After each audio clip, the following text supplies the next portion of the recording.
Inclusive eu vi umas atuações sua, né? O senhor registrou, né? Tem alguns vídeos, e eu vi o senhor em trincheira. No caso, a sua atividade lá era na parte da trincheira mesmo? Sim, era segurar a posição. Missão de assalto, eu fiz duas missões ali no máximo, mas não foi como o pessoal está fazendo agora, né? Porque, assim, a Ucrânia é um país que não é só o combatente chegar lá, por mais que ele tenha experiência, ele vai guerrear, vai fazer isso, aquilo, não é assim. Tudo depende do clima. Porque, em relação à trincheira, quando chega nessa época de outubro, novembro, dezembro, começa a cair a neve, né? A temperatura começa a baixar, então é difícil você estar fazendo operações de assalto, então você fica mais entrincheirado. Só que os russos, eles ainda continuam atacando, eles, com drone, com morteiro, e de vez em quando eles se juntam ali e fazem uma operação de assalto também.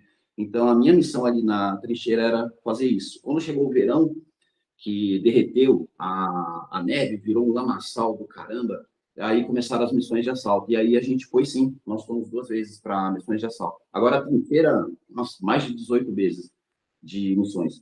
Para segurar trincheira, né? Geralmente vai uma equipe, fica tipo uma substituindo a outra, não é isso?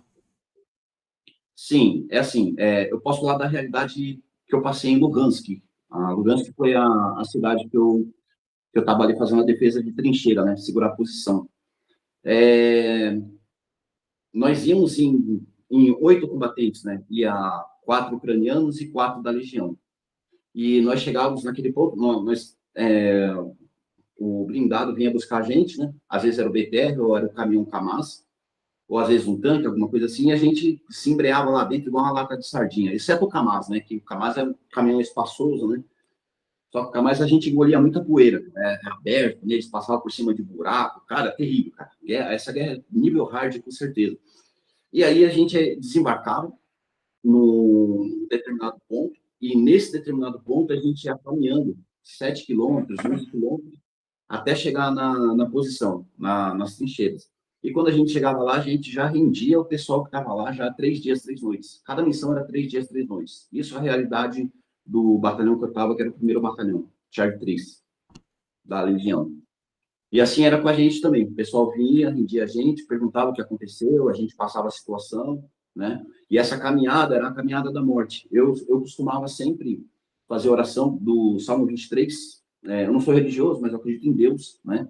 E que fala, né? Ainda que andemos pelo vale da sombra da morte, né? Não temerei mal algum, porque tu estás comigo. E Deus esteve comigo, né? E com muitos combatentes ali que a gente fazia orações antes de estar indo aí para o combate. Então ali literalmente era o Vale da Sombra da Morte, porque a gente desembarcava dos PTRs, dos blindados, e a gente já desembarcava debaixo de fogo, debaixo de artilharia, debaixo de drone, tiros e por aí vai. Era literalmente um inferno.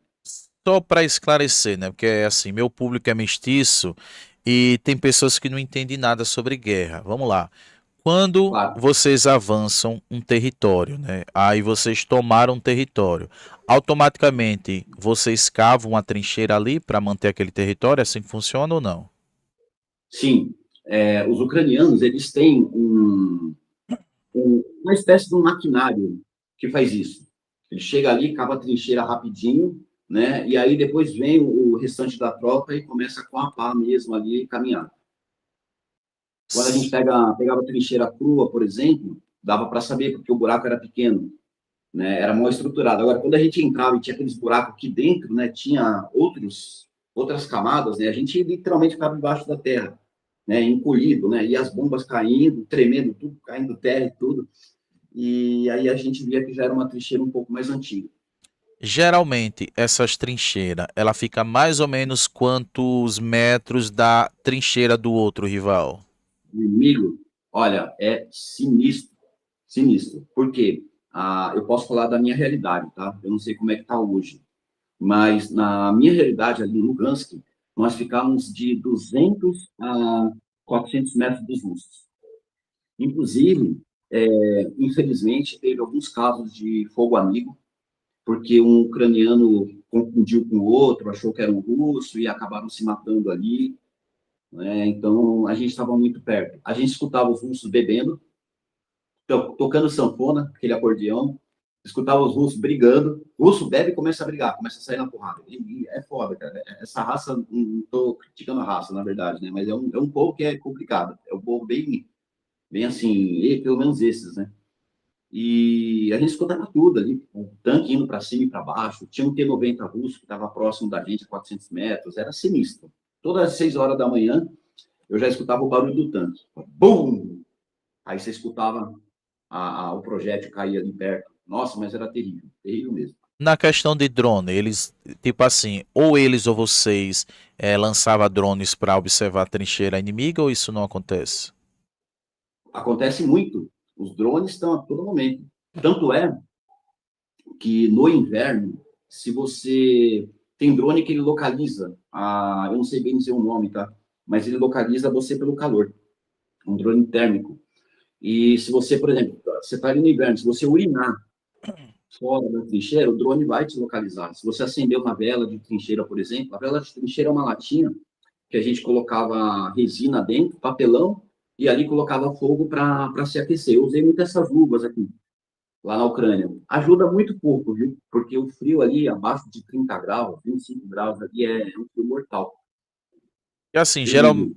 geralmente assim, pegando aqui no Brasil, né, essas guerras Sim, em favela, geralmente tanto a polícia como o outro lado, eles ficam se escondendo atrás de, por exemplo, muretas, sim.